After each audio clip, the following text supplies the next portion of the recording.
this is Marcy, and being a photographer, I get asked just about every single day what camera I recommend.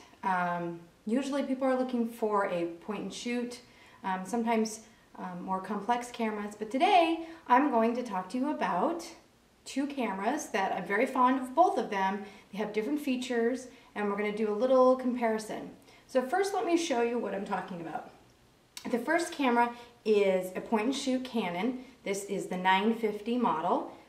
It's much loved. It's lived for a long time in my purse. This model is about a year old. They still make this model, many different levels, and this is what it looks like. We are also going to compare this with a Kodak. This is a Kodak Z915. This is the brand new model, and this is what it looks like. Obviously very different in appearance, similar in size. This one gives the illusion of being a much smaller camera, but if you notice, it's really not that much smaller. And there are some reasons why this one is larger. There's a few advantages why the Kodak has to be larger, and that has to do with the zoom, but we'll get into that a little bit later. This camera body with the Canon is made of a titanium body. It's relatively impervious to damage, which was what attracted it to me. I'm not well known for taking good care of my cameras. They live in the bottom of my purse. They're with me at all times, but I rarely use a case. So I was attracted to this. So when I saw the Kodak, even though this finish here, this color, appears to be a plastic case, this is a very heavy, substantial camera. Not heavy, unusable, but certainly as durable, as sturdy. I've been toting this one around for months now, and there's not a scratch on it. I don't know if that has to do with the matte finish, but it's actually wearing better than my Canon, which is a big surprise to me, considering there is a big difference in price point between these two cameras, and we'll get into that a little bit later too. So I wanted you to take a look. Now let's look at the back. Now remember, the Kodak is a slightly larger camera body, and so it has a slightly larger camera screen, display screen. Both of them, I find no differences in the quality between the two screens at all.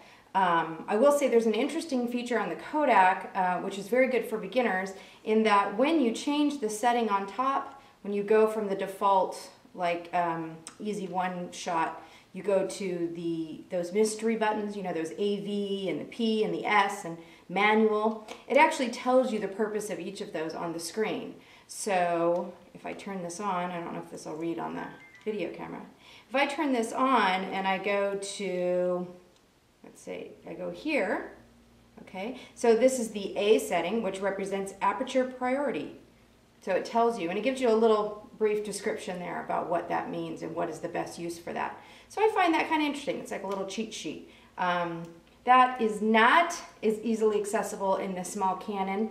You do have the flexibility to do your shutter speed, to do your focal length, all of those crazy photographer things, but you have to actually access by going digitally into the menu. So this is good for quick access. And so it has some differences. It's good for quick access. However, the dial, it's very easy to change your setting. Again, if it lives in the bottom of your purse and you're taking it out and you're expecting it to be on the standard green point and shoot autofocus setting, may or may not be. So I've gotten in the habit of checking the dial before I shoot, which is, you know, fine and normal, nothing wrong with that.